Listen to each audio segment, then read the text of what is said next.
diesem Video erkläre ich kurz die gezeigten Produktionsschritte des Originalvideos. Hier sieht man die Verpackung der Prägeform, die für die Herstellung der Blechteile benötigt werden, also zum Beispiel die Türen und Hauben etc. Im Hintergrund sieht man bereits die Blechpresse, in der die Prägeformen verwendet werden. Nachdem die Blechplatinen in die Blechpresse eingelegt wurden, fährt diese mit mehreren Tonnen Druck herunter und formt somit das Blech zum gewünschten Bauteil. Das Blechteil, hier ein Seitenteil, wird aus der Blechpresse entnommen und in die Blechstanze eingelegt. Diese schneidet überstehende Blechanteile einfach ab. Das Seitenteil wird auf ein Fließband gelegt und in den nächsten Bereich gefahren.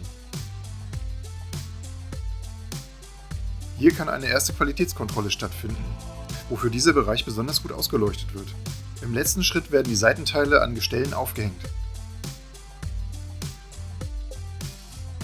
Dies ist der Aluminiumofen, in dem zugeführtes Aluminiummaterial aufgeschmolzen wird.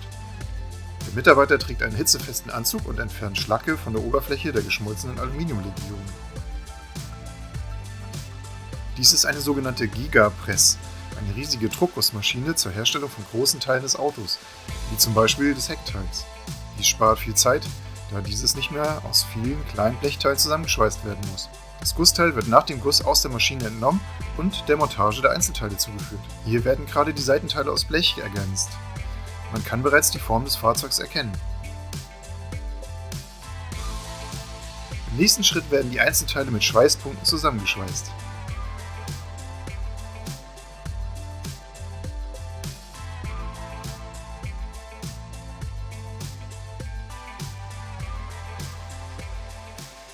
Die hergestellte Karosserie wird in dieser Station auf Fehler überprüft.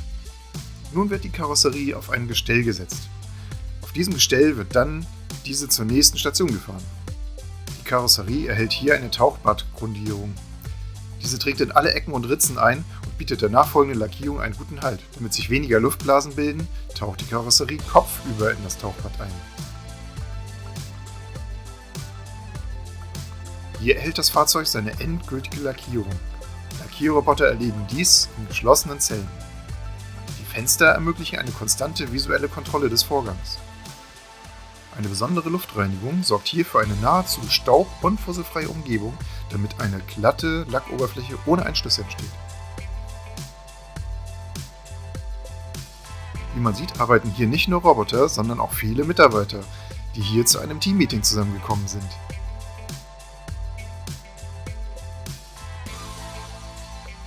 An dieser Station wird die fertig lackierte Karosserie visuell auf Lackfehler überprüft. Hier werden die Anbauteile, wie zum Beispiel die Radaufhängung, montiert. Die Türen wurden an einer anderen Station wieder abmontiert, damit Teile wie das Armaturenbrett und die Sitze schnell und einfach montiert werden können. Hier sieht man die Türen, die aufgereiht auf die Montage am Fahrzeug warten. Das Fahrzeug ist nun nahezu vollständig montiert. Es erfolgt eine letzte visuelle Kontrolle. Die Fahrzeuge hier warten darauf, weiter bearbeitet zu werden.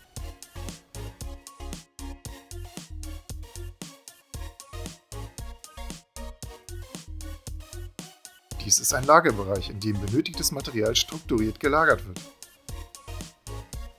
Dieses Material wird von Zulieferern an den Ladedocks per LKW angeliefert.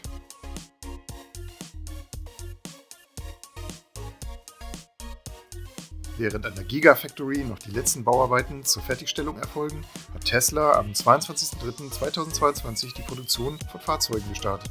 Gib mir ein Like, schreib was Nettes in die Kommentare und jetzt hast du die Chance, meinen Kanal zu abonnieren. Du kannst diesen Kanal mit einer kleinen Spende und einem Kauf über einen meiner Links unterstützen. Mehr dazu in der Videobeschreibung. Ciao, ciao, bis zum nächsten Mal.